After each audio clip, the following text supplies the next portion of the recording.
Assalamualaikum warahmatullahi wabarakatuh.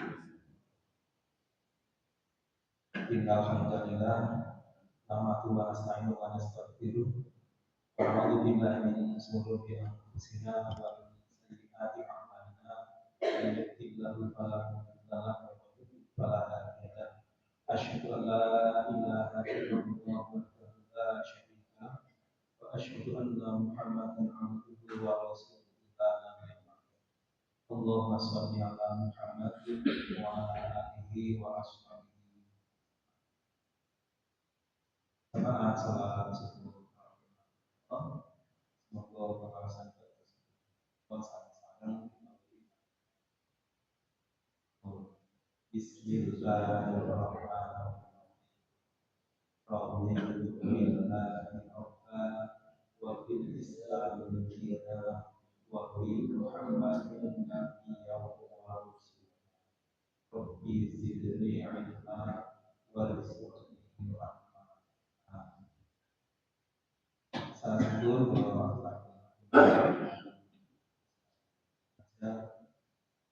bincang nikah insyaallah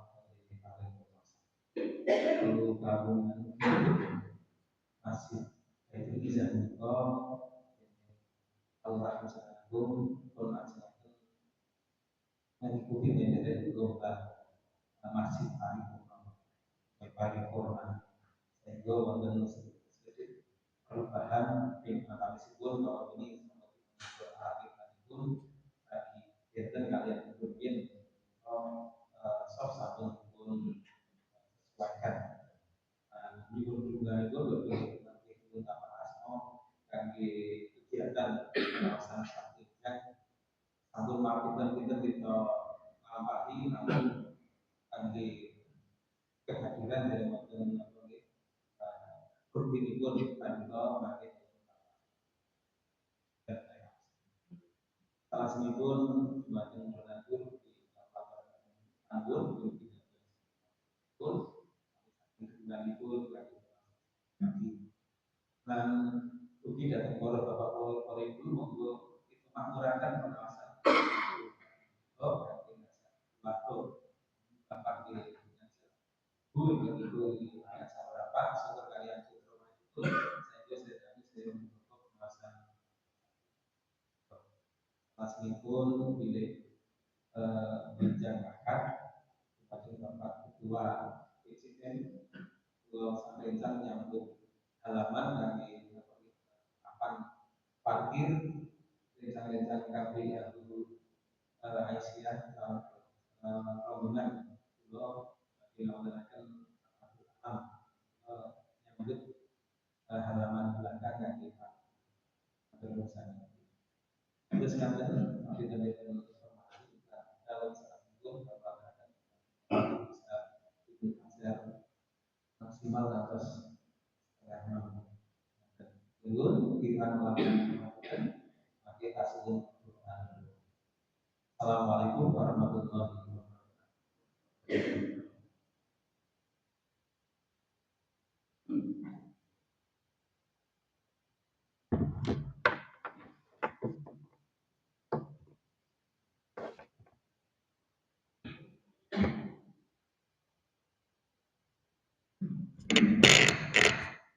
Bismillah. Assalamualaikum warahmatullahi wabarakatuh. Alhamdulillah wassalatu wassalamu ala Rasulillah wa ala alihi wa sahbihi wa mawalah. La haula wa la quwwata illa billah. Rabbi israh li sadri wa yassir li amri wahlul 'uqdatam min lisani yafqahu qawli. Subhanaka la ilma lana illa ma 'allamtana innaka antal alimul hakim. Amma ba'd. Hadirin jamaah salat subuh yang dirahmati Allah. Alhamdulillah, tak henti-hentinya kita bersyukur kepada Allah Subhanahu wa taala. Kita bisa berkumpul di tempat yang baik ini, di waktu yang baik ini, dan bersama orang-orang yang baik. Semoga kebaikan ini membawa kita kepada surganya Allah Subhanahu wa taala. Amin. Salawat serta salam semoga tersampaikan kepada junjungan kita Nabi Muhammad sallallahu alaihi wasallam. Semoga juga tersampaikan kepada keluarga beliau, kepada para sahabatnya dan umatnya yang termasuk kita insya Allah mendapatkan syafaatnya di yaumil kiamah. Amin. Hadirin jamaah sholat subuh yang dirahmati Allah, sebelum kita mulai kajian, seperti biasa saya ingin saling kita mendoakan. Untuk itu mohon Bapak Ibu merapatkan barisannya atau mendekat. Monggo. Saya minta tangan kanannya untuk memegang pundak sebelah kanannya. Silahkan, monggo. Kita saling mendoakan. Ya. Ikuti kata-kata saya, Bapak Ibu, monggo. Bismillahirrahmanirrahim. Saudaraku, di pagi yang cerah ini, yang penuh keberkahan ini, semoga Allah Subhanahu wa taala meridhoi langkah kaki kita. Saudaraku, semoga Allah Subhanahu wa taala menganugerahkan ilmu yang bermanfaat untuk kita semua. Kalau yang lagi sakit, Allah sembuhkan. Kalau yang lagi sulit, Allah mudahkan. Amin ya rabbal alamin. Ya, sekarang gantian yang sebelah kirinya, monggo, tangan kirinya. Ya. Bismillahirrahmanirrahim. Saudaraku, amin ya rabbal alamin. Saling menguatkan, saling mendoakan. Ya, terima kasih ya. Monggo kasih senyuman yang terbaik untuk kanan kirinya. Ya. Karena yang penting kita itu silaturahimnya Bapak Ibu, dan silaturahim ini insya Allah termasuk salah satu untuk memperkuat hubungan tali persaudaraan kita sesama muslim. Ya, maka tema pada hari ini sebetulnya adalah ada kaitannya dengan momentum Idul Fitri kita, di mana yaitu hubungan ukhuwah Islamiyah. Dalam Islam Bapak Ibu yang dirahmati Allah, bahwasannya kita itu dipersaudarakan, ya. Dipersaudarakan dalam satu ikatan. Ya. Sebagaimana kita ketahui, ya, ukhuwah Islamiyah ini ada 3 tingkatan. Maka di sini akan saya sampaikan 3 tingkatan ini, semoga 20 menit ke depan saja, semoga bisa saya selesaikan. Ya, Bapak Ibu yang dirahmati Allah, oleh karenanya dalam keimanan kita, setelah kita kuatkan keimanan kita selama sebulan di bulan Ramadan, ya, kemudian dengan momentum Idul Fitri inilah sebagai sarana bermuamalah. Bagaimana kita dengan sesama muslim saling menguatkan ikatan persaudaraan, ya.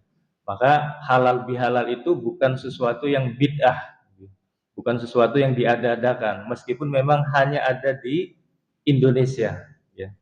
Nah, maka sawalan atau halal bihalal, ya, ini sangat dianjurkan sebagai kita umat Islam yang berada di Indonesia sebagai sarana untuk menguatkan tali persaudaraan sesama muslim, baik dengan orang tua kita, kerabat kita, sahabat-sahabat kita. Inilah sebagai sarana bagaimana Islam itu mengatur bagaimana tali persaudaraan ini semakin hari semakin erat, jangan sampai terpecah belah, ya. Bahkan saudara kita yang sekarang ini mungkin jauh berbeda pulau bahkan negara, ya, kita merasakan bahwasanya satu tubuh. Nah, oleh karenanya kalau kita bisa termasuk dalam 3 tingkatan ini, termasuk di dalamnya, insya Allah kita termasuk orang-orang yang tergolong berusaha untuk meningkatkan ataupun mengokohkan tali persaudaraan dalam Islam. Baik, yang pertama Bapak Ibu adalah salamatus sodr. Apa Bapak Ibu? Salamatus sodr, yaitu berlapang dada dengan saudara seiman kita, bahkan di luar Islam. Jadi tidak hanya dengan sesama Islam, tapi dengan non-Islam juga sama, ya, berlapang dada. Maksudnya apa? Ya, jadi kita itu tidak memiliki rasa ghil, ya, rasa enggak suka, rasa benci. Bahasa anak sekarang gagal move on, misalkan ya. Di apa namanya? Dikasih omongan sedikit baper, ya, dibawa perasaannya. Nah, itu diusahakan tidak seperti itu. Itulah namanya salamatus sodr. Ya, jadi berlapang dada. Makanya ada doa yang harus kita ulang-ulang terus, yaitu adalah Rabbana gfir lana wali ikhwaninal ladzina sabaquna bil iman wa la taj'al fi qulubina ghillal lil ladzina amanu Rabbana innaka raufur rahim, ya. Wa la taj'al fi qulubina, ya. Ya Allah, jangan Kau jadikan hati kami itu ada ghil, ya, rasa benci terhadap saudara kami. Jadi inilah tingkatan yang paling rendah ternyata Bapak Ibu. Jadi tidak ada rasa ghil itu ternyata tingkatan paling rendah. Kalau ini kita sudah ada dalam diri kita, insya Allah kita termasuk golongan orang-orang yang berusaha untuk menguatkan ukhuwah Islamiyah kita. Apa dalilnya? Dalilnya adalah pernah suatu ketika saya pernah sampaikan kalau tidak salah, suatu sahabat Nabi itu kalau sholat mau jamaah sering telat. Jadi Nabi pada saat mau mengimami, dia itu baru berwudu, sudah qomat. Nabi mau meluruskan shaf barisannya, ya. Terus Nabi bersabda, sesaat lagi akan datang ahli jannah, ahli surga. Nah, maka para sahabat keheranan, wah, siapa ya? Ternyata orang yang datangnya terlambat, jamaahnya terlambat. Nah, kemudian keesokan harinya juga sama. Nabi bersabda demikian, akan datang sesaat lagi seorang ahli surga, ahli jannah. Maka ada salah seorang sahabat, Abdullah bin Amr bin As, penasaran, siapa tuh orangnya? Akhirnya apa? Di hari yang ketiga dijejeri Bapak Ibu. Jadi Abdullah bin Amr bin As posisinya paling belakang. Penasaran dijejeri orangnya itu yang disabdakan Nabi, seperti apa sih kok orang yang masih hidup tapi sudah diberitakan ahli jannah. Wah, luar biasa gitu. Nah, kita saja nggak mungkin seperti itu. Nah, kemudian begitu sholatnya selesai langsung pergi, tidak pakai zikir segala. Nah, artinya apa? Cuman sebentar, mungkin cuman istighfar saja langsung berangkat. Akhirnya dibuntuti sama Abdullah bin Amr bin As. Nah, sesampainya di rumah, dia berkata, wahai paman, izinkan saya bermalam di rumah paman karena saya sedang ada masalah dengan bapak saya. Alasannya seperti itu. Maka kemudian bermalamlah dia. Akhirnya keheranan, selama semalam itu tidak tidur, penasaran amalan apa sih yang membuat orang tersebut dikabarkan sebagai ahli jannah. Ternyata Bapak Ibu, semalaman suntuk orang tersebut tidur, ya, tidak bangun malam, tidak sholat malam, ataupun paginya tidak sahur misalkan untuk puasa sunnah, ya. Bahkan yaitu sholat subuhnya saja datangnya terlambat, ya, jamaah subuhnya datangnya terlambat. Ya, kemudian pagi harinya ya biasa aktivitas bekerja, kemudian juga nggak sholat duha, ya. Kemudian juga tidak bersedekah, ya biasa saja. Maka sampai hari ketiga Bapak Ibu, hari ketiga penasaran, terus akhirnya ngomong, wahai paman, sebetulnya saya itu bermalam di rumah panjenengan iki penasaran, apa sih amalan yang membuat Anda itu eh, disebutkan Nabi sebagai ahli surga. Terus kemudian penasaran Bapak Ibu. Nah, penasaran akhirnya apa ya? Mungkin ini ya, Dek.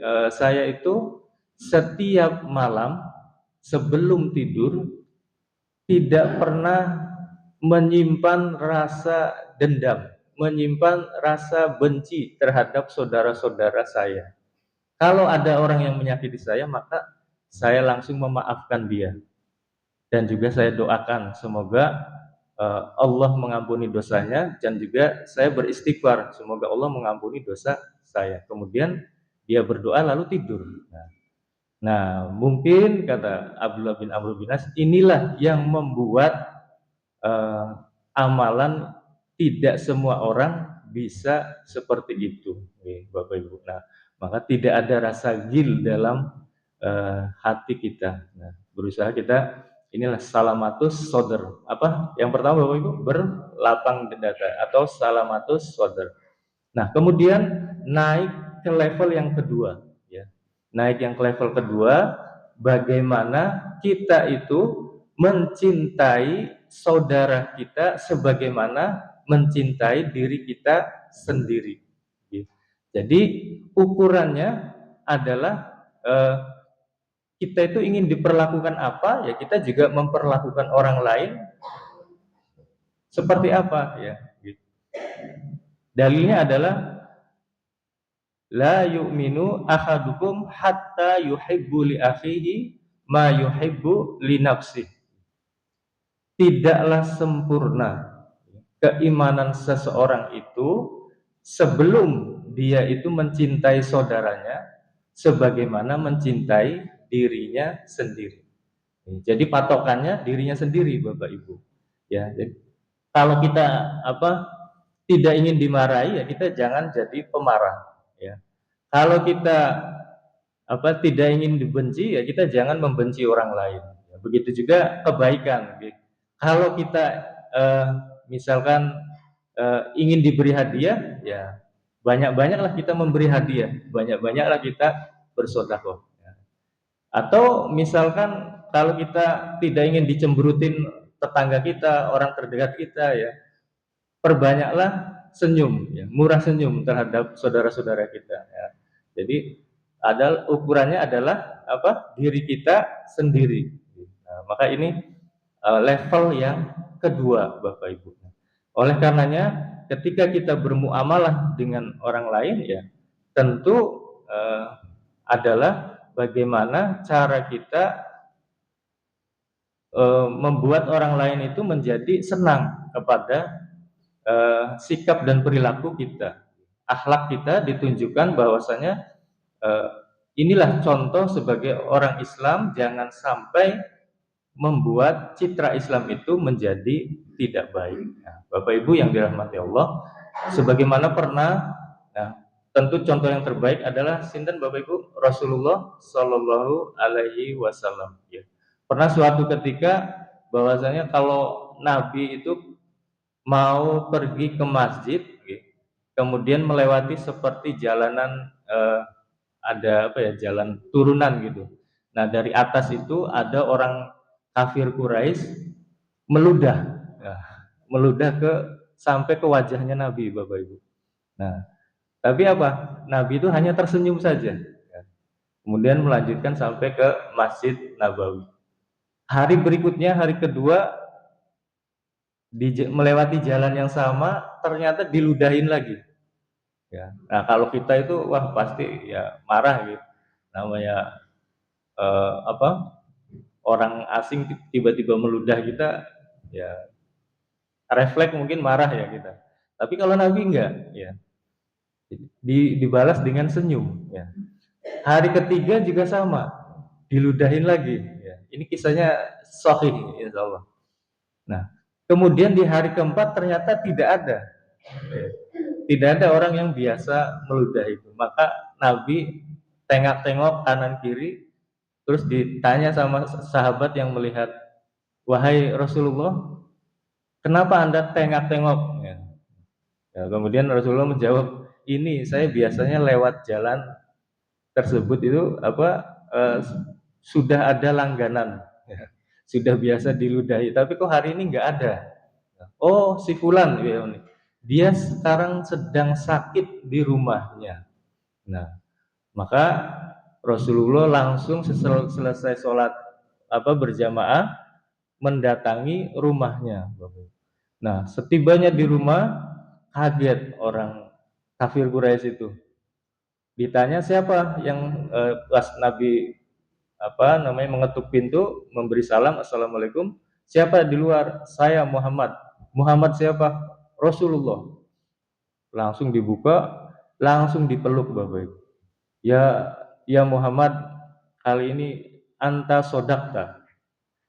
Kamu benar, ya. Kamu adalah benar-benar Rasulullah. Kamu sudah saya maki, sudah saya ludahin, sudah saya istilahnya dizolimi, ya. Namun tidak membalas.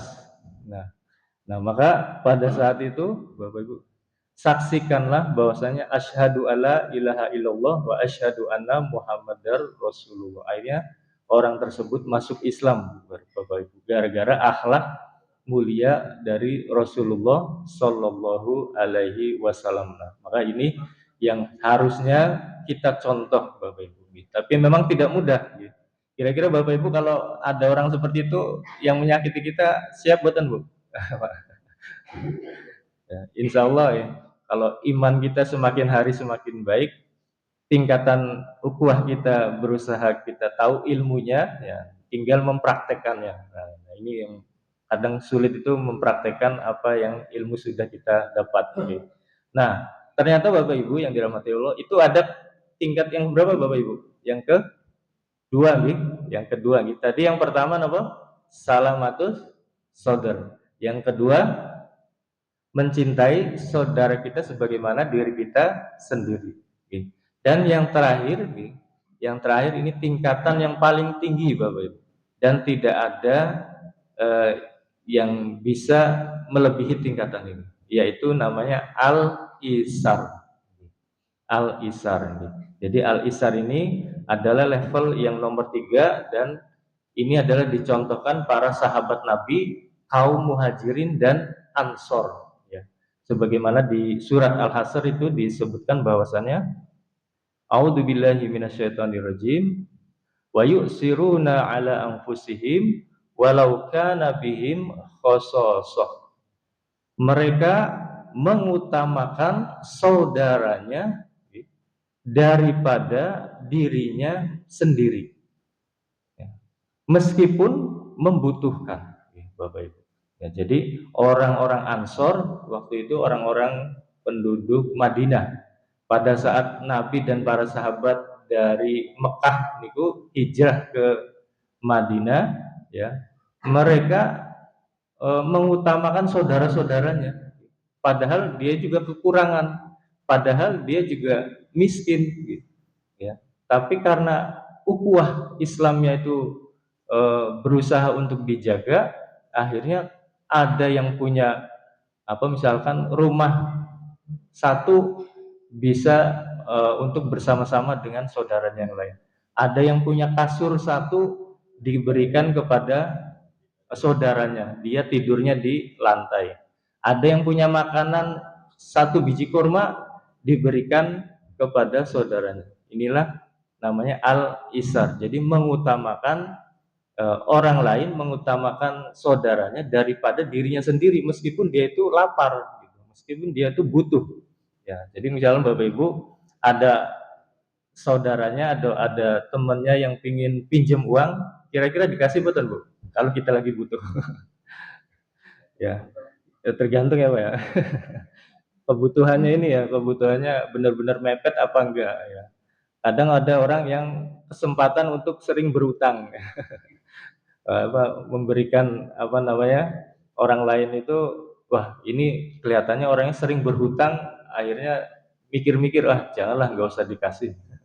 Ya, iya, langganan tidak pernah dibayar biasanya. Itu yang membuat kita itu trauma ya. Tapi Kalau di sini al-isar ini tidak memikirkan dia itu orangnya ingin menipu atau tidak, dia yang penting lillahi ta'ala, membantu saudara seislamnya ataupun di luar Islam gitu.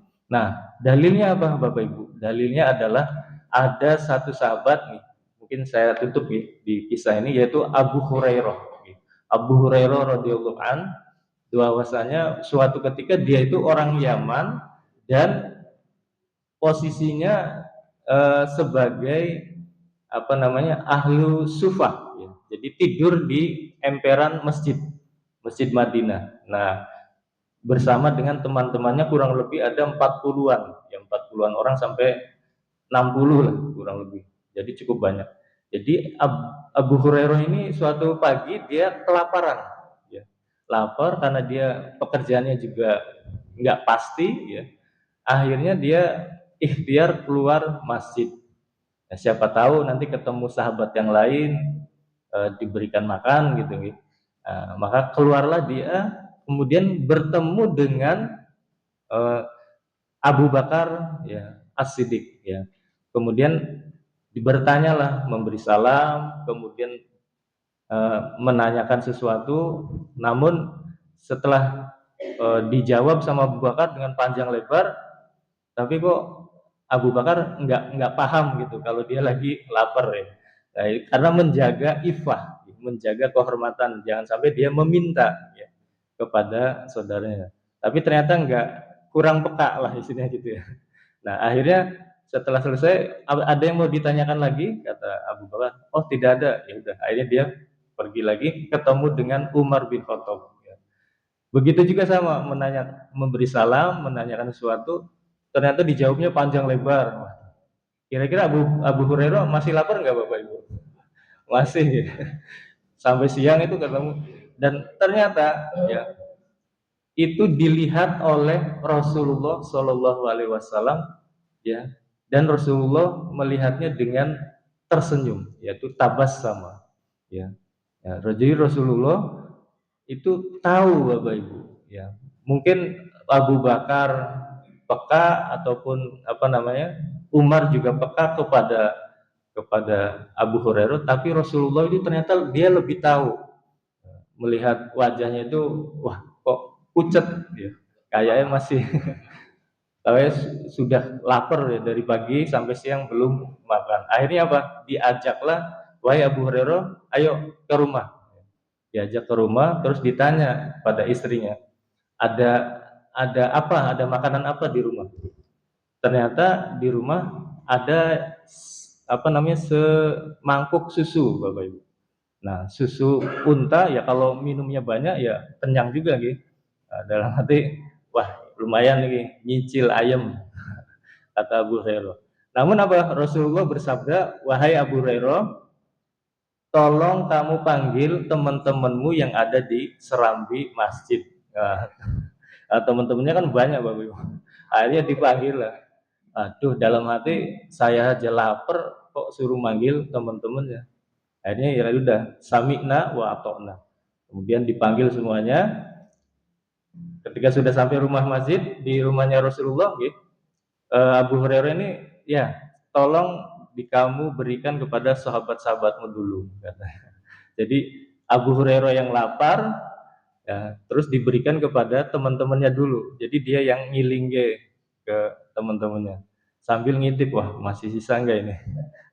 Nah, dan alhamdulillah setelah selesai Bapak Ibu tinggal berdua, Abu Hurairah dan Rasulullah. Maka Rasulullah itu pun meminum bekas dari sahabat-sahabat yang ada di orang-orang miskin, ya, orang-orang yang sahabat-sahabat ahlu sufah, dan tidak malu, ya. Ini memberikan contoh kepada kita, meskipun beliau itu pemimpin, presiden, dia tidak malu bekas gelas yang diminum oleh sahabat-sahabat.